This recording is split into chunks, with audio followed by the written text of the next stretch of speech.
حنظلہ رضی اللہ تعالیٰ عنہ حضرت ابو بکر رضی اللہ تعالیٰ عنہ کے پاس آئے اور کہا حنظلہ منافق ہو گیا. حضرت ابو بکر حیران ہوئے اور کہا کہ کیا ماجرا ہوا؟ کہا کہ حضور کے پاس ہوتے ہیں تو کیفیت اور ہوتی ہے، اور جب واپس آ جاتے ہیں تو پھر وہ کیفیت برقرار نہیں رکھ پاتے. یہی تو نفاق ہے کہ وہاں کیفیت اور ہے اور یہاں کیفیت اور ہے. تو حضرت ابو بکر صدیق رضی اللہ تعالیٰ عنہ نے فرمایا کہ یہ حالت تو میری بھی ہے، چلو حضور کے پاس چلتے. آقا کریم کی خدمت میں حاضر ہوئے اور جا کے کہا کہ حضور حالت یہ ہے. تو آقا کریم نے فرمایا کہ وقت وقت کی بات ہوتی ہے، اور اگر تمہاری وہ کیفیت جو یہاں ہے وہ باہر بھی برقرار رہے تو مدینے کی گلیوں میں فرشتے تم سے مصافحہ کیا کریں. تو صحبت کا ایک رنگ اور صحبت کی اپنی ایک برکت ہوتی ہے. اس لیے اچھے لوگوں کی صحبت، اچھے استاد کی صحبت، والدین کی صحبت، اچھے دوستوں کی صحبت اور شیخ کی صحبت، یہ صحبت رنگ دیتی ہے. اس لیے ہمیں اہل اللہ کی صحبت میں بیٹھ کے، صالحین کی صحبت میں بیٹھ کے، اچھے لوگوں کی صحبت میں بیٹھ کے سیکھنا چاہیے. تو اولادوں کو اپنے والدین کی صحبت میں بیٹھ کے سیکھنا چاہیے. دور موجود کے اندر سکھانے والا کوئی پاکیزہ وجود نہیں رہ گیا. ہم سب کچھ سوشل میڈیا سے سیکھتے ہیں. سوشل میڈیا سے آپ کو معلومات تو نصیب ہوں گی لیکن تربیت نصیب نہیں ہوگی. آدمی بناتے ہیں، تربیت کسی شخص کی صحبت کے نور سے نصیب ہوتی ہے.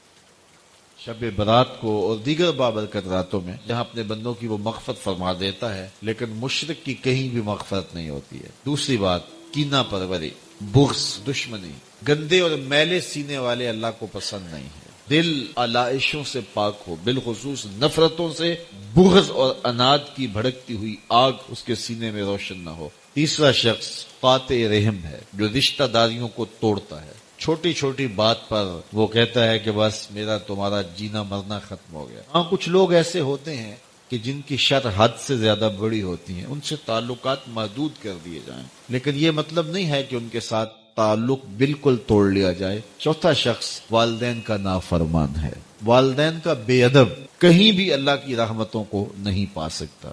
پانچواں شخص شراب پینے والا. شراب پینے والا بت پوجنے والے کی طرح ہوتا ہے. جو کوئی بھی نشہ آور چیز لیتا ہے، شراب لیتا ہے، بھنگ پیتا ہے، افیون لیتا ہے یا کوئی اور منشیات استعمال کرتا ہے، دنیا کے اوپر اس کو یہ سزا ملتی ہے کہ مرتے ہوئے کلمہ نصیب نہیں ہوتا. تو جس کو مرتے ہوئے کلمہ ہی نصیب نہ ہوا تو اس کے پلے باقی بچا کیا؟ تو شراب پینے والا ایسی بابرکت راتوں کے دامن میں بھی محروم رہتا ہے الا یہ کہ وہ توبہ کر لے. اور چھٹا شخص تکبر کی وجہ سے اپنے تہ بند کو اپنے ٹخنوں سے نیچے لٹکانے والا، کہ جب چلتا ہے تو وہ تہ بند کو گھسیٹ کے چلتا ہے. تکبر کی وجہ سے اگر وہ ایسا کرے تو اللہ تعالیٰ جل شانہ اس پر نظر رحمت نہیں فرماتا، چونکہ تکبر اللہ کی شان ہے. ایک رائی کے دانے کے برابر بھی تکبر کسی کے اندر وہ پسند نہیں کرتا. تو 6 اشخاص وہ بد نصیب ہیں، اور ایک روایت میں چغل خور کا ذکر بھی آتا ہے. تو یہ 6-7 لوگ ایسے ہیں جن کو لیلۃ البرات اور اس قبیل کی جو بابرکت راتیں ہیں، ان بابرکت گھڑیوں کے اندر بھی یہ لوگ محروم رہ جاتے ہیں. حدیث پاک میں آتا ہے کہ قیامت کے دن اللہ ایک شخص کو کہے گا کہ اپنا نامہ اعمال پڑھ، تو وہ نامہ اعمال پڑھنے لگ جائے گا. تو نامہ اعمال کے اندر چھوٹے گناہ بھی ہوں گے، بڑے گناہ بھی ہوں گے. تو اللہ سے حیا کرتے ہوئے، شرم کرتے ہوئے وہ بڑے بڑے گناہوں کو چھوڑتا جائے گا اور چھوٹے چھوٹے گناہوں کو پڑھتا رہے گا.